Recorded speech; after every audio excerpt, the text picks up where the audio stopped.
सोचिए, सुबह का समय है, आप खिड़की खोलते हैं, आपका खेत जो कभी हरा भरा सोना उगलता था, आज वहां सिर्फ राख और फटी हुई धरती के टुकड़े हैं। आप नल खोलते हैं, सिर्फ हवा की हिस हिस आवाज आती है, एक बूंद नहीं।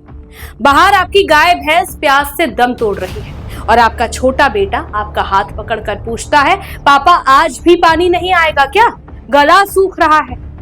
ये किसी हॉरर फिल्म का सीन नहीं है साथी, ये हरियाणा के 10 जिलों की वो हकीकत है जो शायद 2026 की गर्मियों में आपके दरवाजे पर दस्तक दे रही है। पंजाब ने पानी का बहाव कम किया, SYL की राजनीति ने प्यास को परमाणु बम बना लिया, और अगर ये पानी नहीं मिला तो यकीन मानिए तबाही ऐसी होगी जिसका अंदाजा किसी ने नहीं लगाया होगा। नमस्कार, मेरा नाम आयुषी गौड़ है और आप देख रहे हैं फोर्थ पॉइंट न्यूज।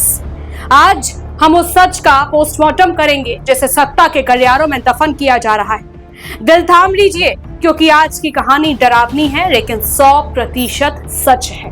वो बातें जो हेडलाइंस में दब जाती हैं, जो टीवी चैनल्स के शोर में गुम हो जाती हैं, हम उन्हें आपके सामने बेनकाब करते हैं। आज बात सिर्फ एक नहर की नहीं, आज बात आपके और हमारे अस्तित्व की है। चलिए शुरू करते हैं आज की सबसे बड़ी जंग, पानी की महालड़ाई। साथियों, रिकॉर्ड उठाकर देख लीजिए। मार्च 2026 से BSL में हलचल तेज है। BBMP के कागजात कह रहे हैं जीरो फ्लो की स्थिति बन सकती है।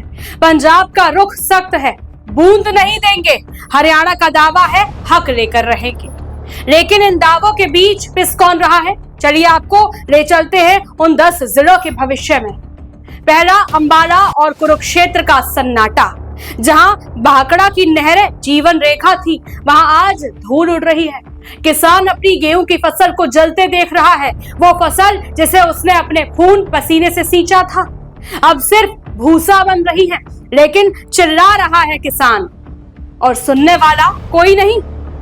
कैथल, जींद और करनाल की वाटर वॉर। यहाँ ट्यूबवेल पहले ही 1000 फीट नीचे जा चुके थे, अब सरकारी नहरें भी सूखी है।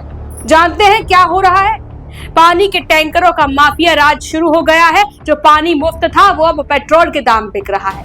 माताएं बहनें 3-3 किलोमीटर दूर से कीचड़ जैसा पानी ढोने को मजबूर हैं। क्या यही है 2026 का भारत?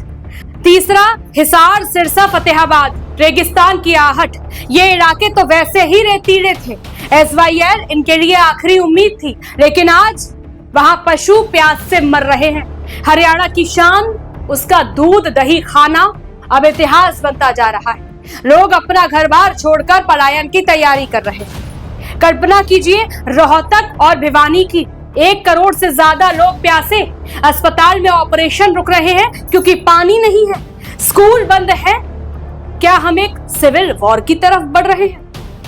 डेटा देखिए जो आपको डरा देगा। हरियाणा का हक 3.5 MAF 1981 एग्रीमेंट। मिल कितना रहा है? 1.62 MAF से भी कम।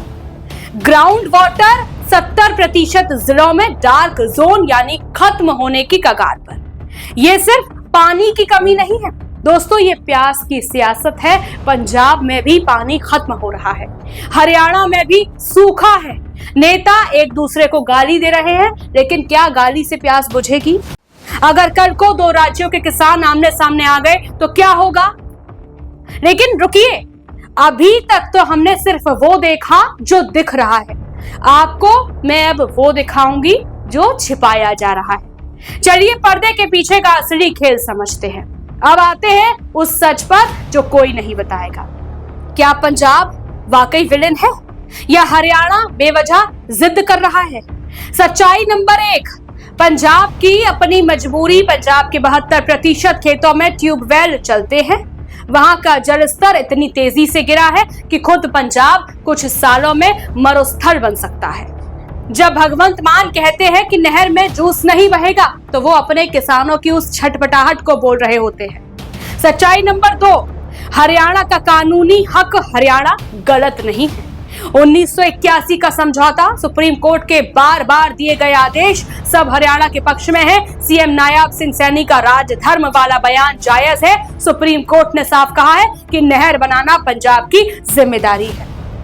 सच्चाई नंबर 3, वो नया ट्विस्ट जो किसी ने नहीं बताया, द टेक्निकल ग्लिच। साथियों, इस संकट के पीछे सिर्फ राजनीति नहीं, तकनीक भी है। देहर पावर हाउस में टरबाइनों की खराबी और बीएसएल का मेंटेनेंस भी पानी रोक रहा है, यानी सिस्टम की नाकामी को राजनीति का चोला पहना दिया गया है। लेकिन समाधान क्या है? समाधान नंबर 1, वाटर कंजर्वेशन। हमें इजराइल की तरह ड्रिप इरिगेशन पर जाना ही होगा। समाधान नंबर 2, चेनाब लिंक। पंजाब ने एक अल्टरनेटिव रास्ता सुझाया था जिस पर केंद्र को गंभीरता से विचार करना चाहिए। समाधान नंबर 3, एक नेशनल वाटर पॉलिसी। नदियां किसी एक राज्य की जागीर नहीं, राष्ट्र की संपत्ति है। तो साथियों, आखिर में सवाल वही है, अगर पानी नहीं मिला तो क्या होगा? हमने देखा तबाही, पलायन और मौत, लेकिन अगर आज नहीं जागे हम, अगर हमने धर्म और जाति की राजनीति से ऊपर उठकर पानी के लिए आवाज नहीं उठाई, तो आने वाली नस्लें हमें माफ नहीं करेंगी। पानी की एक बूंद किसी पार्टी की नहीं होती, वो हर प्यासे की होती है। आपका क्या सोचना है? क्या पंजाब को दरियादिली दिखानी चाहिए या केंद्र सरकार को डंडा चलाकर SYL का काम पूरा करना चाहिए? कमेंट में अपनी राय जरूर लिखिए। आपकी एक आवाज शायद किसी सोई हुई सरकार को जगा दे।